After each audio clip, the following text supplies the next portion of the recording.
Hey, it's Drybear. Elder Scrolls 4 Oblivion Remaster has been out for about a week now, or maybe a little bit less than that, and people have just been having a great time. Personally, for me, it's like reliving a portion of my childhood, and I think it's the same for a lot of others. And honestly, the internet agrees. Whether you're on console or PC, Oblivion for like how many days in a row have broken their all-time record on Steam, and there's still tons of people, probably way more than this, on console. I reckon they're probably at maybe 600,000 to 800,000 concurrent right now across all platforms, so they're doing a very, very good job. You can see it beating out major titles like Marvel Rivals, Schedule 1, Baldur's Gate 3 that just had its patch 8, like Rust, Call of Duty, even the awesome Nuclear Obscure, which is getting a ton of hype. Right now, a lot of people are really enjoying Oblivion. So what I want to do today is answer a question that I've gotten from a ton of people in my chat as I've been messing around with Oblivion, people that didn't play Oblivion before, or maybe it's been so long they don't forget, they don't remember all the mechanics and everything.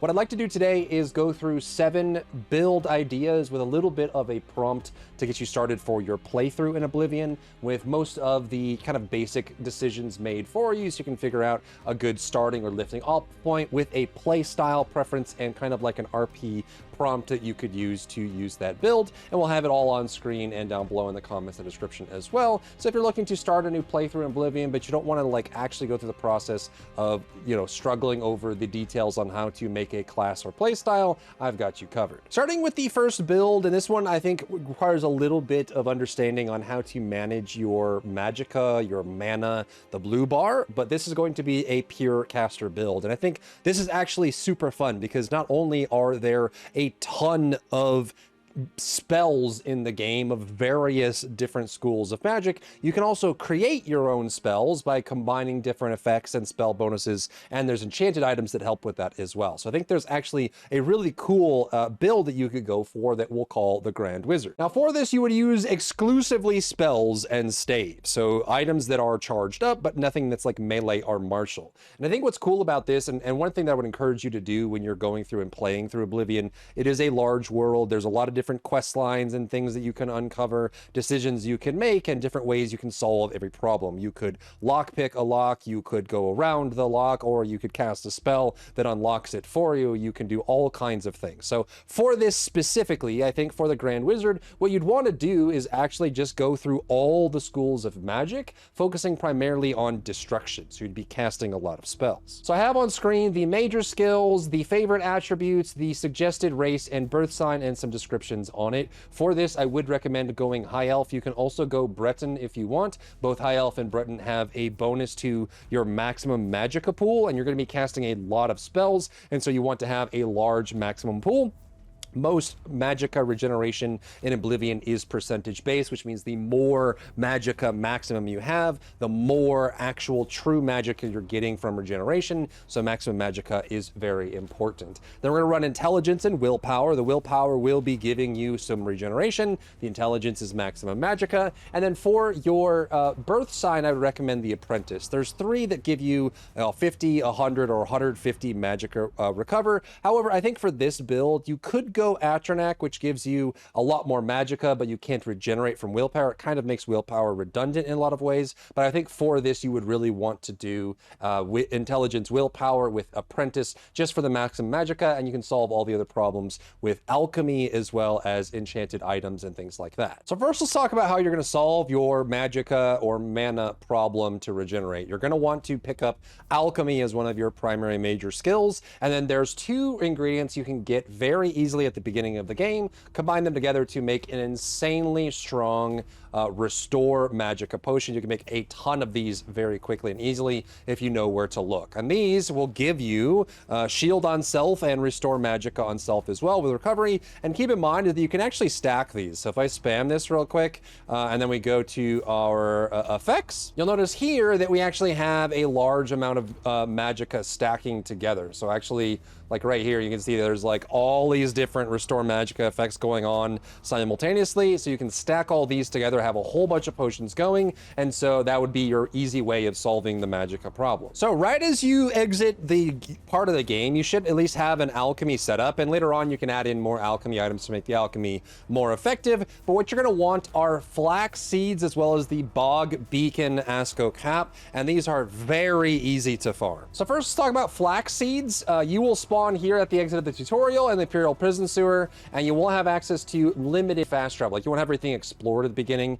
So if you were to go southwest of that, past Skingrad, basically everything along the coast here will have tons of flaxseed that you can collect. So this coast right here, right next to Skingrad, in between Skingrad and Kvatch, which you would need for the first major quest of the game, along this line here on the cliffs, you will find a metric boatload of flaxseed. You can farm hundreds of them. You know, you can probably get like 20 to 60 per minute if you're just running back and forth on this, collecting the flax seeds. And just so you know, you're looking for flax right here. It comes in several, like 3 different colors. It'll be pink and blue, and there's one other color that you'll be able to pick up. But you'll notice that on this cliffside, there is just flax literally everywhere. So just ride this out, collect as much flax as you can, which is the first ingredient for your mega mana potion. Next up, you want bog beacon asco cap, which is this glowing like yellow mushroom. So from Skingrad, if we go down here to the southeast,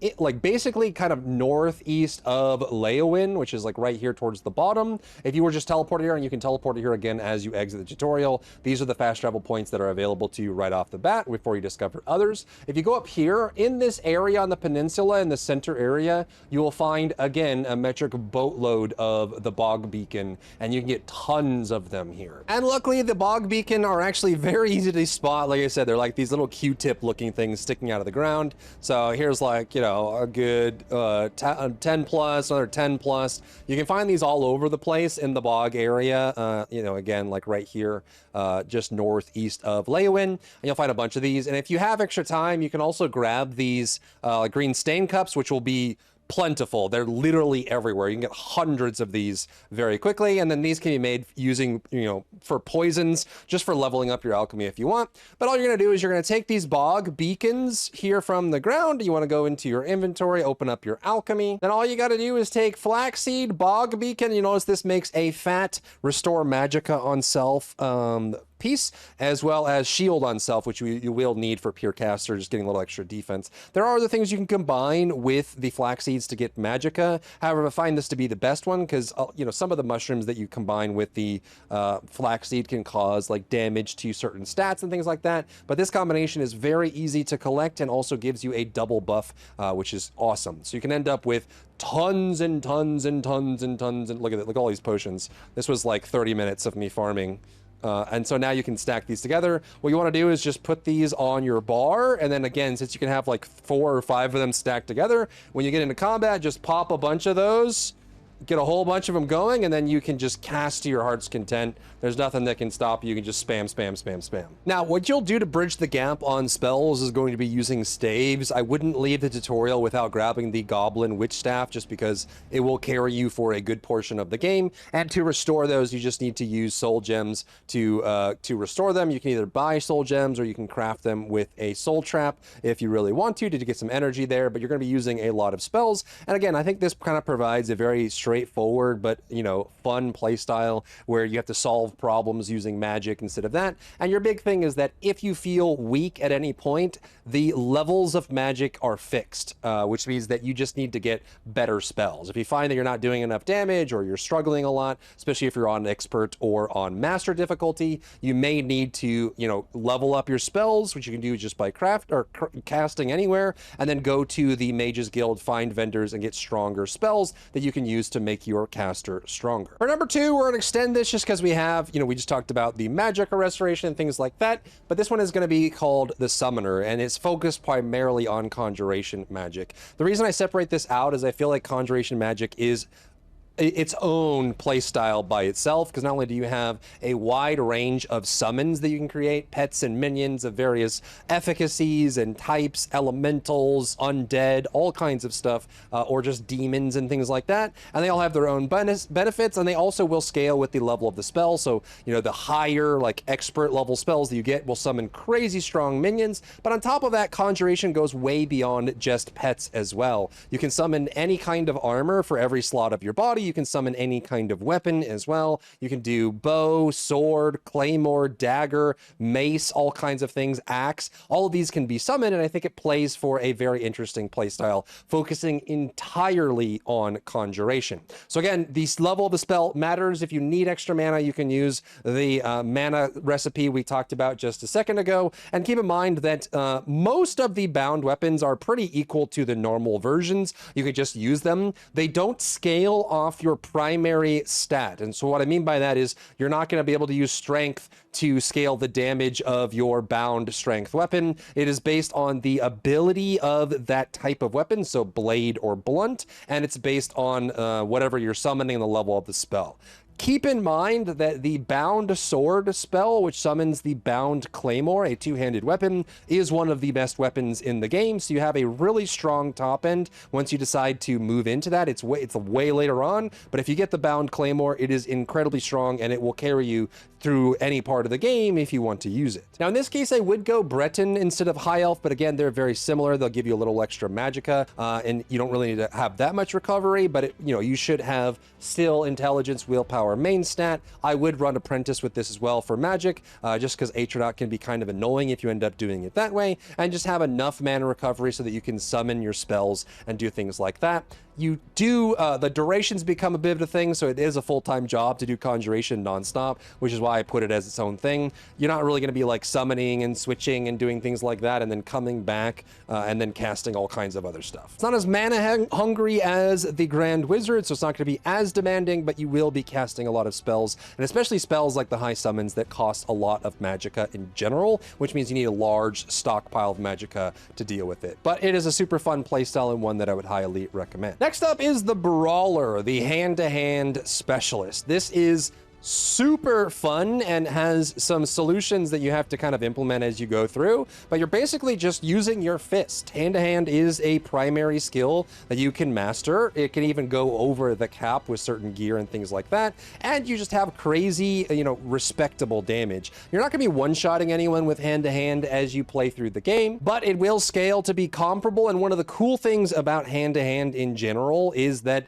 you will do probably more fatigue damage than any other playstyle in the game, especially when you max out hand-to-hand and get all the way to the top, and you can even overcap it with bracers and gauntlets. You can get crazy high hand-to-hand skill. It also does a ton of fatigue damage. So what you'll end up doing is draining the enemy of fatigue, typically known as stamina in most games. It is your green bar. So that will actually you'll do a ton of fatigue damage to enemies, which will tire them out, prevent them from doing power attacks, prevent them from running around, preventing them from dodging. And so you're going to be doing primarily fist hand-to-hand with lots of high movement speed and light armor, dodging to the side, repositioning, tiring people out, give them the rope-a-dope and you float like a butterfly, sting like a bee, and all of it comes together, which is super cool. So for this one, I would recommend Redguard with the dragon tail mountains. The reason for this is it grants you a racial skill called Adrenaline Rush, which boosts all your stats to the moon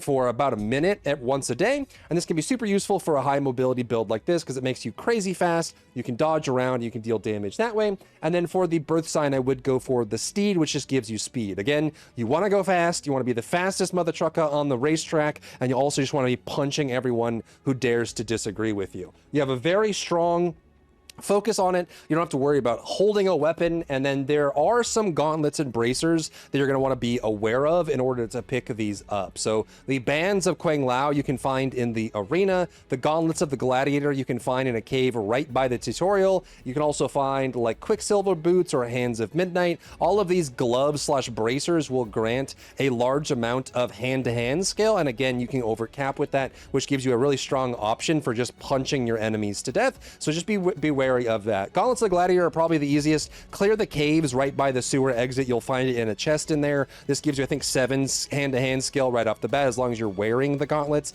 But you can also go to the arena. Inside the arena in a chest, if you unlock the chest or complete the arena, you can get the Bands of Quang Lao, which I believe, if it's fully leveled up as a unique item, it will actually give you hand-to-hand skill 20, which is incredibly strong and lets you play around that as well. However, one quick note on this, I would recommend going light armor. When you max out light armor, there's some really cool benefits that make this build feel even cooler, and you also get a good amount of survivability and durability from it as well. So this would be my recommendation for the Brawler hand-to-hand build. Next up is the Barbarian, and this is something that I don't see a lot of people play, but I wish that they would. This is a light armor class that uses exclusively two-handed weapons. My recommendation would be the Claymore, because you can get a lot of one-shots out of it. Like if you wind up a power attack with the Claymore with the Barbarian build, you can end up just blowing through all the content you're running on. And what's cool about this is if you run like high regeneration with endurance and strength, you get light armor and two-handed weapons, and you get a high blade skill with the Claymore, you can just start destroying everyone. And I think what's cool about this is you're not using blocks, and I would challenge you to avoid blocking in general. Just use your pacing and your spacing with power attacks to knock down your enemies. So when you see someone coming, you can backpedal their attack and then power attack while holding forward to do a lunge and swing, and you'll one-shot, you know, once you get a good setup going, you can get a lot of 1 or 2 shots on enemies doing this. It's super fun. It's a little high risk because you will end up getting screwed, especially in some situations if you're under-leveled or unprepared and you're on like expert or master difficulty, you can get blown away with the Barbarian, but I think it's super fun. In this case, I would recommend running a Nord or a Red Guard. One thing that people run into is they see that the Orc race has a racial called Berserker Rage.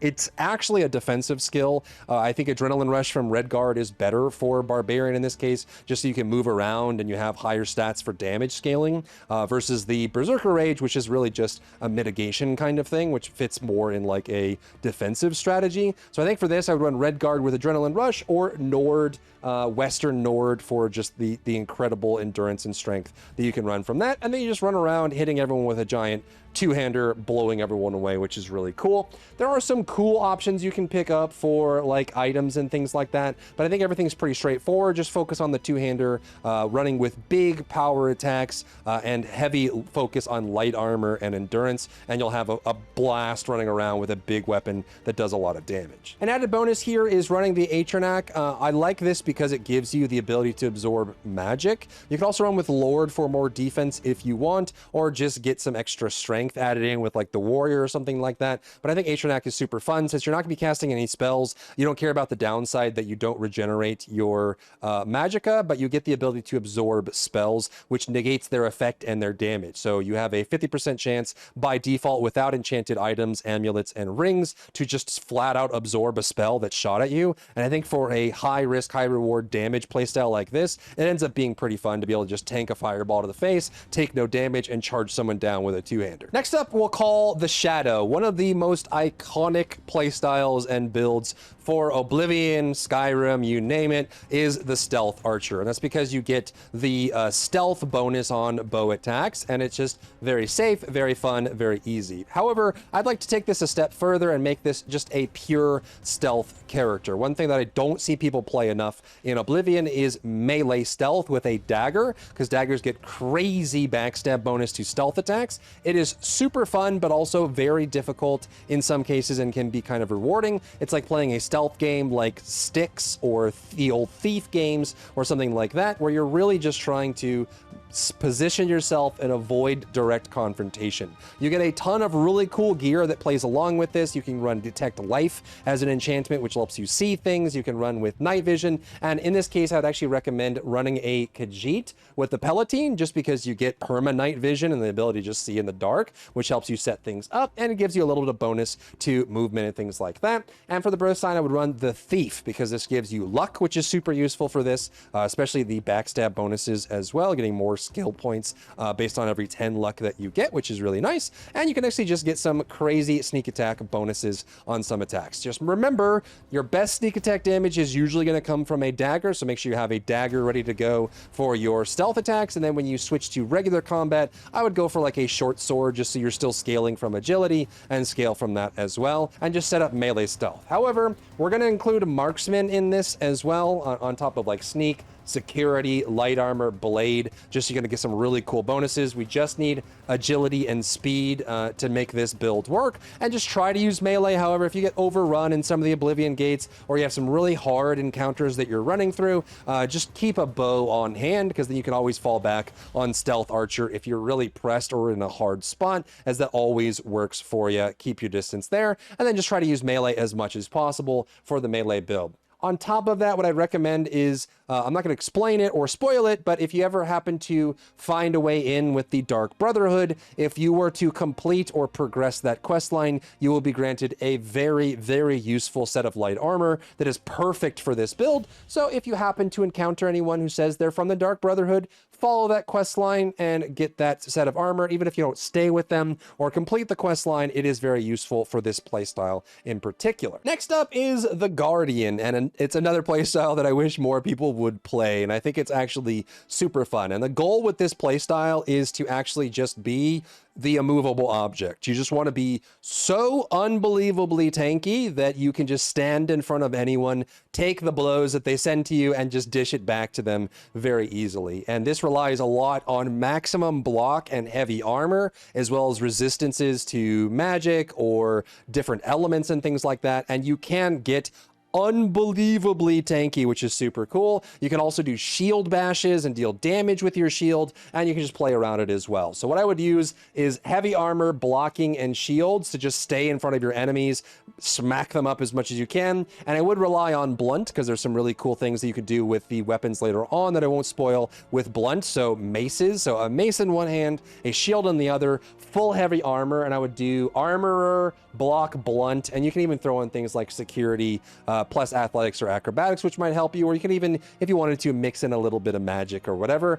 But I love this because I think there are a ton of unique or enchanted shields in this game that do a lot of really cool things, but they never get used because people are so focused on being stealth archer or casting room clearing destruction magic that they don't, builds like this, I feel like, don't get the attention they deserve. So if you want to play a pure tank heavy armor, I'd recommend running Orc with Stronghold and get the birth sign, the Lord. Again, you can also run Atronach if you want to get the magic absorption, but you can get magic absorption through enchanted items as well. The reason I like the Lord is it just gives you a little bit more defense on top of everything else, and then you can just block your way to destiny and knock people down and get different effects. You can even enchant your mace with things that drain, absorb, or damage specific stats to make enemies less likely to do anything for you. You can drain all their fatigue like we did with the hand-to-hand build. You can lower their armor stats or offensive stats, or you can take away all their magicka and fatigue, and there's nothing they can do anyways.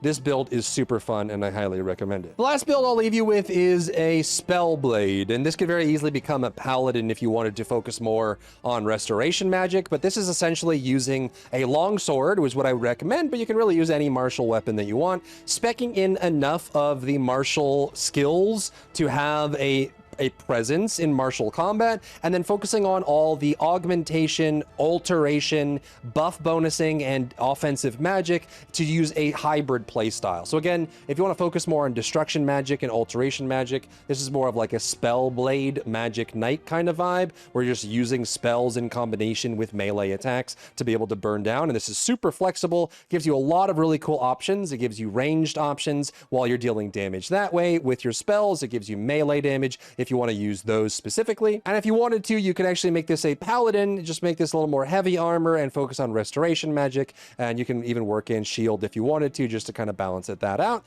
But I think that the Spellblade is a really fun hybridized playstyle that'll reach a lot of people. For this, I would go Dark Elf, though it doesn't really matter as much which one you get. You just want basically enough of the main stat that you're looking for. Like if you're going to do Longsword, it would be Strength, or if you wanted to do like Short Sword or Bow, if you were getting crazy, you could do Agility, but I would recommend Strength as a main, and then Intelligence for main as well. You can run Atronach or the Steed. I like the Steed just because you're going to have to move around a lot. I would even recommend like just running like basic light armor for this because it creates a lot of really cool interactions. So you get the chance to basically use the entirety of the spell list, and there also are a lot of really good long swords in the game that play around this play style overall, which I would recommend picking up. You still would want to get alchemy and potentially even just craft a whole bunch of those magicka potions at the start to make sure you have enough regeneration. But if you run out of magicka and you don't have any spells left, you could obviously just start beating on them with your martial weapon, your longsword, to finish the job if you need to, just to give you that freedom and flexibility. And that covers it. That is 7 builds that cover, I believe, a good balance of all the different play styles in the game without giving away too much of the end game or mid game. Gives you a push in the right direction with a little bit of theming on that. So if you're looking for a play style, I've seen people that like start Oblivion and are like, I don't know what to play, or you're getting overwhelmed by all the choices in character creation and the process of the tutorial of like, what do I build? How does this work? What does that go for? So hopefully this gives you at least a build that you can, gravitate around and move towards, or you can give it to a friend if they've never played Oblivion before and they want to dive in. If you'd like to see more Oblivion content, leave a comment down below, and hopefully you found this video useful. If you found value in today's video, leave a like down below, leave a comment for the algorithm to help this video get seen by more people, and don't forget to check out my other channels for other content and other stuff and other things.